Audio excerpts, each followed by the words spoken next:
Kilala ang Nagcarlan Laguna na isa sa mga pangunahing pinagkukunan ng lansones sa bansa. Kaya naman, ilang taon ang nakalipas dulot ng pandemya ay muling isinagawa ang Lansones Festival sa munisipalidad.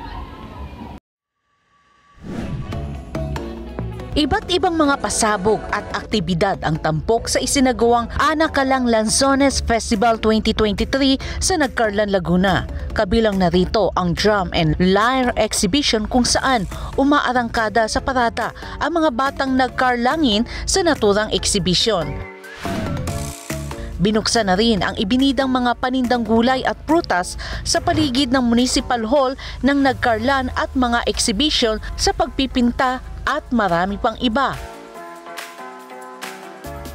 Ayon kay Nagcarlan Laguna Mayor Elmore Vita, kilala ang Nagcarlan na isa sa mga pinagkukunan ng matamis at masasarap na lansones sa probinsya.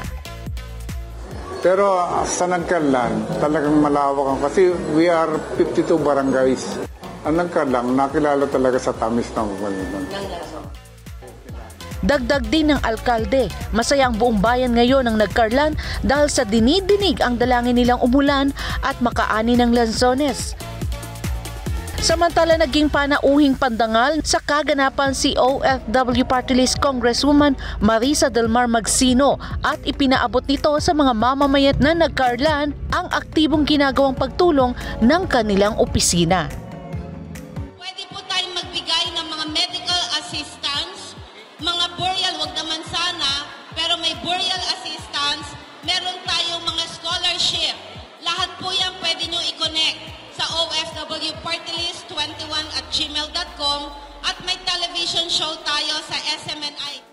Ibinida din ng naturang kongresista ang 1 milyong pisong tulong pinansyal na ipamamahagi katuwang ang Department of Social Welfare and Development sa pamamagitan ng Assistance to Individuals in Crisis Situation o AICS. Kailangan lang po magpalista kay Mayora kasi may DSWD po na mag-check.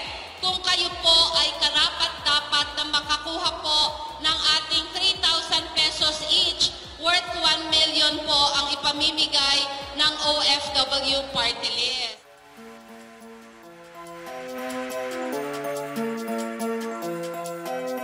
Para sa Diyos at sa Pilipinas kong mahal, ito si Cherlite nag-uulat, SMNA News.